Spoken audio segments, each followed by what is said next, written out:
अस्सलाम वालेकुम जी, कैसे हैं? ठीक हैं। अच्छा जी, जो जुम्मे वाले दिन मूव हुई है, ठीक है, तकरीबन काफ़ी पेयर्स पे अच्छी मूवमेंट हुई है, लेकिन मैं दो पेयर्स पे जो है ना आपके सामने ला रहा हूँ। आपके सामने ये पहला तो आ रहा है जी, गोल्ड का चार्ट नज़र आ रहा है आपको, ठीक है। इसमें मेरे सिस्टम के मुताबिक जो है ना आपको नज़र आ रहा है कि सेल का ट्रेंड है, ठीक है। तो हमने सेल में ही देखना है, सेल में सेटअप्स को ढूंढने हैं।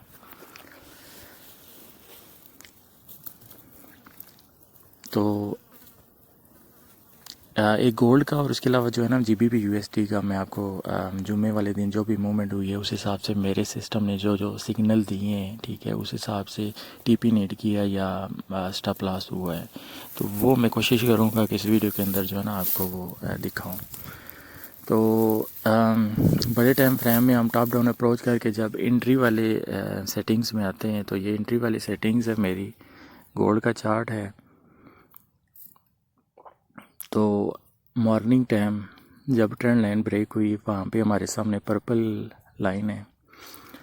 तो उसके बाद हमें एरो का सिग्नल मिला, तो यहाँ से हम सेल करते हैं, ऊपर हमारा एसएल आता है बिल्कुल एरो के ऊपर, ठीक है, और मार्केट उसके बाद नीचे गई। तो कोशिश करें कि आप अपना जो सिस्टम है ना उसको इस तरीके से मॉडिफाई करें ताकि इजी हो आपके लिए ट्रेड्स लेना, क्योंकि सिंपल कैंडलस्टिक पे वो कब पैटर्न बनेंगे, ब्रेकआउट होगा, वहाँ पे काफ़ी मुश्किल हो जाता है ट्रेड लेनी, ठीक है।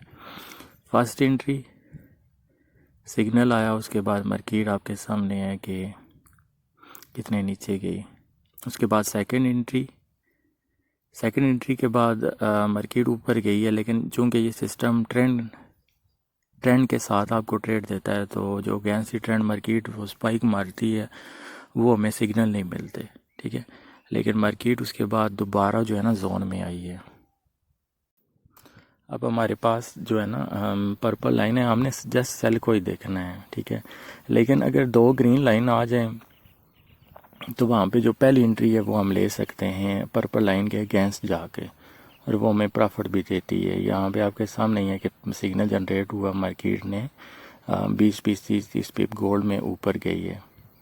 उसके बाद मार्केट ने जाना तो सेल में ही था, नीचे आई मार्केट, उसने जो प्रीवियस एक लो बना था वो ब्रेक किया, उसके बाद ऊपर स्टॉप लॉस हंटिंग के लिए गई, वहाँ पे सिग्नल जनरेट हुआ, और उसके बाद मार्केट जो है ना 1866 से 1852 तक आई है, ठीक है। तो मार्केट आपको पता ही है कि मार्केट जो है ना जिग जैग मूव करती है, और रेंको जो है ये आपको क्लियर कट जो है ना एक क्लियर पिक्चर दिखाता है, दूसरे कैंडल स्टिक चार्ट की तरह नहीं है। क्योंकि आप जो भी सेटिंग रखते हैं, अगर 5 पिप की सेटिंग, तो उस हिसाब से जैसे ही मार्केट 5 पिप अप या डाउन मूव करती है तो अगली वो कैंडल रेंगो पे बन जाती है। अब कैंडल स्टिक में हो सकता है मार्केट एक घंटे में 100 पिप मूव कर जाए, लेकिन वो एक ही कैंडल रहती है। तो रेंगो का ये फ़ायदा है कि आपको पिक्चर ज़रा क्लियर करती है। अब मार्केट नीचे आई, उसने ब्रेक सिग्नल दिया, उसके बाद मार्केट दोबारा रिटेस्ट करने के लिए ऊपर गई पर्पल लाइन तक, ठीक है। तो वहाँ पे हम ट्रेंड लाइन लगा देते हैं, जब ट्रेंड लाइन ब्रेक होती है तो हमें सिग्नल मिलता है, और उस सिग्नल से भी मार्केट ने हमें प्रॉफिट दिया। लेकिन उसके बाद 1 2 3 मार्केट ने बनाया, पुल बैक किया, और फिर नेक्स्ट सिग्नल दिया 1858 से, और मार्केट जो है ना आप देख सकते हैं नीचे 1843 45 तक नीचे आई है।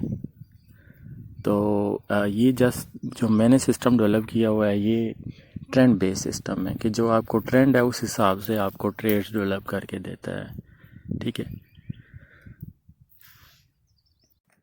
बुनियादी तौर पे ये पुल बैक है कि रैंकों के हिसाब से हमने सेटिंग्स बनाई हुई हैं। करेंसी के लिए डिफरेंट सेटिंग्स हैं, गोल्ड के लिए डिफरेंट हैं, बीटीसी के लिए डिफरेंट हैं, बिटकॉइन के लिए, और यूएसडी के लिए डिफरेंट हैं, ठीक है।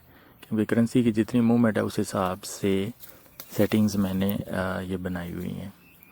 तो गोल्ड ने जैसे ही वो ट्रेंड लाइन ब्रेक की, उसके बाद उसने 1 2 3 बनाया, और उसके बाद मार्केट नीचे गई। अब जी ये आपके सामने है जीबीपी यूएसडी का चार्ट। तो जीबीपी यूएसडी पे ट्रेड्स करने वाले सब लोग जानते हैं कि लंदन सेशन में इसमें बेस्ट टाइम है ट्रेडिंग का। तो लंदन सेशन में देखें येलो लाइन थी, दोनों लाइन ग्रीन थी छोटी वाली, सिग्नल आया, उसके बाद मार्केट 17-18 पिप ऊपर गई।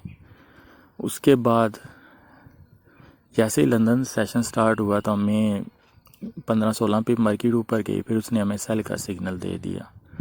कुछ मज़ीद जो हम टॉप डाउन अप्रोच करते हैं वहाँ से हमें कंफर्मेशन थी कि मार्केट ने नीचे ही आना है। तो जैसे ही वो ट्रेंड लाइन ब्रेक हुई हमें सेल का सिग्नल मिला और हम जो है ना पुल बैक पे, या उसको 1 2 3 कह लें, टेक्स्ट बुक सेटअप, उस हिसाब से हमें सेटअप मिले। सर्वर टाइम जो है ना आप देख सकते हैं लंदन सेशन की ओपनिंग के फौरी बाद नेक्स्ट 30 मिनट 1 आवर में। तो यहाँ से हमें हमारी ट्रेड थी ऊपर, हमारा 7-8 पिप एसएल था और मार्केट जो है ना नीचे आलमोस्ट 50-60 पिप्स नीचे मार्केट आई है। ठीक है, उसके बाद मार्केट आगे आई।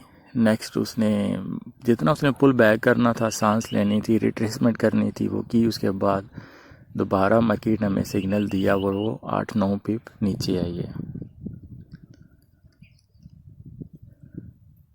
और इसके बाद मार्केट दोबारा ऊपर गई, जोन के अंदर गई। ठीक है, दोनों रेड लाइंस हैं हमारे सामने, हमें पता है कि एक्सट्रीम जो है ना सेलिंग प्रेशर है। ऊपर पर्पल लाइन भी है। तो जोन के अंदर जाके ना, ये भी हम एक स्ट्रेटजी है मेरी इसमें कि जोन के अंदर जब मार्केट आती है 2 ग्रीन लाइंस हों उसके अंदर प्राइस आती है, या 2 रेड लाइन हो उसके अंदर आती है, तो वहाँ से हम बाय या सेल कर सकते हैं। तो मार्केट दोबारा उसके अंदर आई, उसके बाद दोबारा उसने 10-15-20 पिप जो है ना दोबारा मार्केट नीचे गई। तो कोशिश करें कि आप अगर सिंपल अगर कैंडलस्टिक वाले चार्ट पे ट्रेडिंग कर रहे हैं तो अपने सिस्टम को मॉडिफाई करें कुछ इस तरह से कि आपको ये ट्रेडिंग करना, ट्रेड लेना, एंट्री लेना आपके लिए इजी हो। स्टॉप लॉस रखना, किधर रखना है वो भी आपके लिए इजी हो। अगर आप फिबोनाची में एक्सपर्ट हैं तो फिर सही है, लेकिन अगर नहीं है फिबोनाची में तो फिर इस तरह का कोई सिस्टम डेवलप करें। मार्केट उसके बाद देखें, मार्केट का ट्रेंड जो था पर्पल लाइन बता रही थी सेल में ही है। उसके बाद मार्केट जो है ना पुल बैक के लिए गई।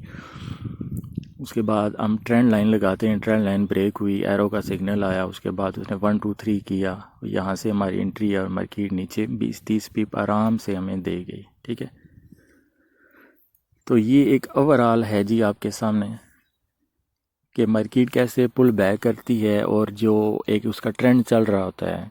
ठीक है, अगर बाय ट्रेंड है तो बाय ट्रेंड को वो फिर फॉलो करती है, लेकिन सेल ट्रेंड है तो सेल को फॉलो करती है। लेकिन ये नहीं है कि मार्केट वो सेल है तो सीधा ही नीचे जाएगी। वो ऑफ कोर्स जिग जैग में मूव करती है, पुल बैक करती है, और पुल बैक करते हुए फिर दोबारा नीचे गिरती है, फिर ऊपर उठती है, फिर नीचे गिरती है। मार्केट हमेशा जिग जैग में मूव करती है।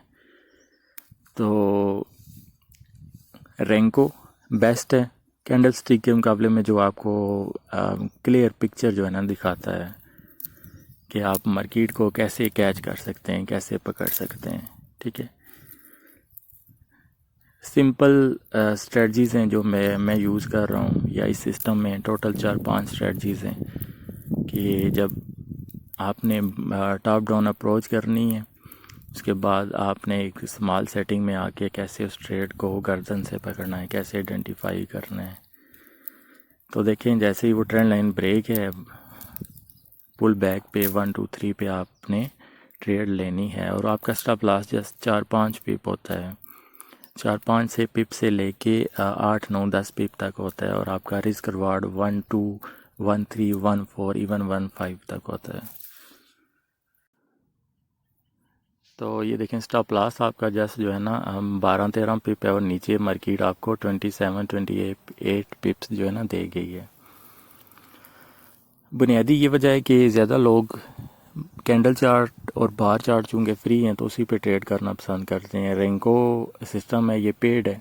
ये आपको रेंको सेटअप जो है ना अपने लैपटॉप पे लगाने के लिए आपको $50 लगाने पड़ते हैं। मैंने खुद लिया हुआ है, $50 का मिलता है। तो एक नॉर्मल बंदा जिसकी इक्विटी कम है, ठीक है, तो वो $50 का सुन के ही पीछे हट जाता है कि यार मैं $50 किधर इन्वेस्ट करूँगा। ठीक है, तो अगर आपको अच्छा सेटअप चाहिए, अच्छा आपने सिस्टम लगाना है, तो आप लगा सकते हैं। इवन $500-1000 वाले के लिए कोई मुश्किल नहीं है कि वो $50 का जो है ना वो रेंको इंडिकेटर बाई कर सके मार्केट से।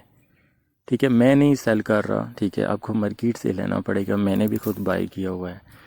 तो देखें साथ साथ मैं आपको एंट्रीज दिखा रहा हूँ कि जैसे जैसे 2 ग्रीन लाइंस होती हैं, 2 रेड होती हैं, तो वहाँ पे पहली जो ट्रेड बनती है, पहला सेटअप बनता है, वो आपको 10-15 पिप्स कम अज़ कम दे जाता है, अगर ज़्यादा नहीं तो। ठीक है, तो ये जुमे वाले दिन की मार्केट थी GBP USD और गोल्ड की, कि जैसे जैसे सेटअप बने और मार्केट ने मूवमेंट की है। तो अगर कोई भी दोस्त जो है ना रेंको पे आना चाहता है तो मोस्ट वेलकम, लेकिन $50 का जस्ट ये सेटअप है, आपने मार्केट से बाई करना होगा। ठीक है, सबसे जो बड़ी चीज़ है रेंको में, वो आपको ये मार्केट की जो पिक्चर है ना, ये क्लियर करके दिखाता है। कैंडल स्टिक में ये होता है कि आपको 15 मिनट में बाई बता रहा होता है चार्ट, H1 में सेल का बता रहा होता है, H4 में आपको बाई का बता रहा होता है, डेली में सेल का बता रहा होता है। आप पता हो जाते हैं यार मैंने बाई की ट्रेड लेनी है या सेल की लेनी है। तो रेंको में ऐसा नहीं है, ये बिल्कुल आपको नाइस जैसे नाइस जो है ना फ़िल्टर करके देता है। रेंको के साथ जो मैं यूज़ कर रहा हूँ वो हैकरनाशी इसके ऊपर मैंने लगाया हुआ है, इससे जो पिक्चर है वो मज़ीद जो है ना वो क्लियर हो जाती है। तो इसके साथ जैसे ही मार्केट आती है अपने जोन के अंदर, तो वहाँ से हमारा जो स्टॉप लॉस है वो काफ़ी छोटा होता है, 5 से 10 पिप, और मार्केट आपको 10-20-40 पिप दे जाती है। ठीक है, तो ये पूरे दिन का मैंने आपको GBP USD जुमे वाले दिन का और गोल्ड पे इसने कैसे मूव किया, क्योंकि मोस्टली यही फेवरेट पेयर हैं, या तो सारे लोग करते हैं गोल्ड पे, सबका गोल्ड फेवरेट है।